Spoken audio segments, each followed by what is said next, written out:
لو جاي الفيديو عايز تعرف ازاي تقفل فيزياء، تعالى اقول لك في ودانك 4 حاجات. افهم، حل كتير كتير كتير كتير كتير كتير كتير كتير كتير 4 كتير، تمام. تالت حاجة دي 4. تالت حاجة امتحانات سنين سابقة. رابع حاجة اسمع فيديو للآخر بس. يلا بينا. تمام، على رسول الله. بسم الله الرحمن الرحيم. كده اول حاجه بالنسبه للامتحانات وسهوله وصعوبه الامتحانات. بتعمل الامتحانات هتلاقي واحد منزل لك بوست ويقول لك يا حبيب قلبي الامتحان هيجي صعب ان شاء الله، وكلمنا فلان وكلمنا علان والامتحان جاي صعب. السنه اللي فاتت حصل نفس الكلام في ماده من المواد، ونزلت فيديو مخصوص للبوست ده، لان انا لقيت ان الناس عندي عامله ضجه على الفاضي. ثالثه ثانوي يعني عاملين ضجه على الفاضي، وانا عارف ان ده مش هيحصل اصلا. ان في ماده من المواد حد نزل عنها بوست، ماده من المواد ان الماده دي محدش يعرف يحل حاجه، والمستشار اللي هيحط الامتحان ده من اصعب الناس في تاريخ الثانويه الازهريه. فالمهم جيت منزل فيديو وقلت يا جماعه مالكش دعوه بحاجه، واشتغل وذاكر. واهم حاجه سواء بص يا حبيب قلبي، لو المستشار بنفسه كده طلع لك في فيديو قال لك لو راجل حل، لو قال لك كده قال لك لو راجل انا هجيب لك امتحان ولو راجل حل، هتعمل ايه؟ ما عندكش حل من اتنين، غير من اتنين يعني، يا هتذاكر يا لا. طب انت شايف ان لا دي، هل شايف ان فيها مستقبل؟ لا، انت شايف ان فيها صفر. هي ما فيهاش غير صفر. يا اما تغش بقى وتخش بقى لسكك الحرام ومالناش دعوه بالشله دي، تمام. احنا خلينا دعوه في الناس اللي هتجيب بمجهودها ويعني وتعبها ان شاء الله مجموع حلال، تمام. فبالتالي انت هتذاكر سواء الامتحان جاي صعب، امتحان قال لك جاي سهل، هتذاكر يعني هتذاكر، تمام. مفيش حل غير كده. طب يا عم محمد، هل تقفيل الفيزياء صعب؟ تقفيل الفيزياء سهل. بس اهم حاجه زي ما قلت لك 3 حاجات. افهم، حل كتير، حل امتحانات سنين سابقه. تمام. امتحان سنين سابقه هو هيكرر لك نفس الافكار، هغير بس سؤالين 3 4 مثلا كده، 4 نقط بيختبرك بيهم، تمام. وده على فكره الامتحان لو جه في بعض الافكار والتريكات الحلوه، ده شيء ما يزعلكش. انت كواحد مذاكر كواحد شاطر تفرح بالحاجات دي. ليه؟ لان ده هيبقى صعب على اللي بيغش ان هو مثلا ياخدهم من الطالب الدحيح مثلا. ليه؟ في ناس دحيحه بتغش على فكره، بس الفكره كلها في ايه؟ الفكره كلها ان الطالب الدحيح مستحيل يسيب مستقبله ويسيب حياته ويغشش الطالب الفاشل. المهم كله ان انت تعمل اللي عليك وتذاكر في الفتره ديت. وصدقني مهما كان مستواك في الفيزياء، الشويه دول كافيين جدا جدا جدا باذن الله انك تقفل فيزياء. وتقفيل الفيزياء والله العظيم ما صعب، تمام. بالنسبه للكتب، احل من كتب ايه؟ بالنسبه لطالب ثانويه عامه فان شاء الله انت عندك 3 كتب: نيوتن والامتحان والتفوق. طبعا التفوق بيكون فيه افكار حلوه شويه، افكار عاليه، تمام، مفيش مشكله لو نحل منه. وطبعا لو انت مشترك مع مدرس اونلاين فبالتالي هو اكيد عامل لك مذكره بيكون لامم لك فيها الافكار الحلوه كلها، تمام. طب لو مش مشترك فيا باشا انا جبت لك بقى الهديه بتاعت النهارده، تمام. استاذي في البلد اللي انا منها، مدينه النباريه، تبعد عن مدينه الاسكندريه او محافظه الاسكندريه 15 كيلومتر شرق، 15 دقيقه شرقا او 20 دقيقه شرقا، تمام. هو الشرق ازاي؟ غربا ولا ايه؟ 15.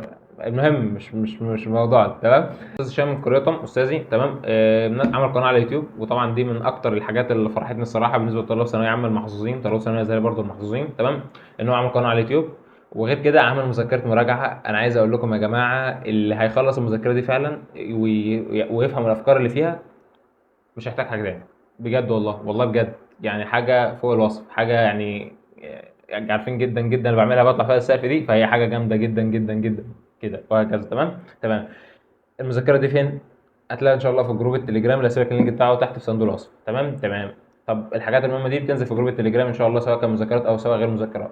طب الافكار اللي فيها والمسائل، ما انا اكيد المسائل والافكار اكيد مش هفهمها كلها لوحدي، عيب عليك.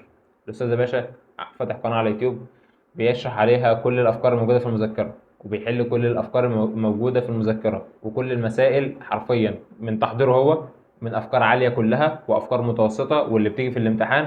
وغير كده هتلاقي بعض الاسئله مكتوب تحتها كده دور اول مثلا 2024 ثانويه عامه، دور مثلا تاني 2023 مثلا ثانويه ازهريه، والاسئله اللي هي الافكار بتاعتها افكار يعني. فانا عايز اقول لك المذكره ديت حتى لو انت مشترك مع حد او مش مشترك مع حد، فالمذكره ديت كنز ال 60 من 60 باذن الله، تمام.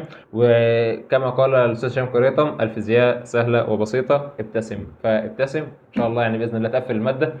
اخر حاجه حبيب قلبي بنقفل الفيديو ان شاء الله، نصيحة غالية من أخ يعني بيحبك، والله والله العظيم أخ أنا بحبك. وأكيد أنت عشان خاطر بتحب أخوك اللي بيحبك فأكيد عملت له لايك وعملت له اشتراك وعملت الحاجات اللي هي بتتعمل تحت ديت عشان خاطر يعني نوصل الفيديو للناس كلها، والناس كلها تشوف الفيديو وشير الفيديو للناس، يعني مش تخسر حاجة، تمام. المهم آخر حاجة عايز أقولها لك: اختبر نفسك. يعني إيه؟ أحل كتير؟ لا، أنت حليت كتير، بس الحل الكتير مش هيفيدك قوي إلا لو أنت بدأت تختبر نفسك. إزاي؟ يعني مثلا امتحانك 3 ساعات، أنت ابدأ حل شوامل مع نفسك بس من أول ساعتين ونص، ليه بقى؟ انت مثلا ساعات اللجنه بتتاخر شويه، الورق بيجي متاخر شويه، المراقب مثلا بيشرب كوبايه شاي، بيحبس بسجاره كده يعني حاجات من الحاجات دي. تمام. فبص، انت وارد تقابل اي حاجه.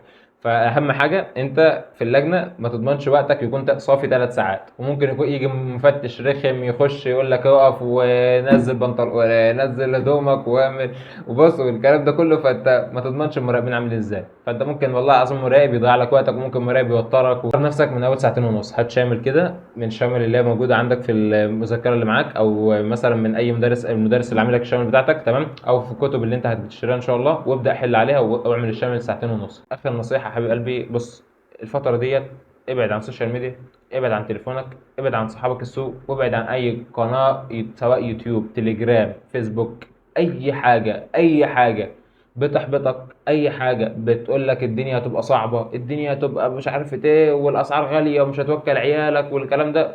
سيبك من الكلام ده خالص، وابعد عن كل المصادر ديت، لان والله العظيم كدابين.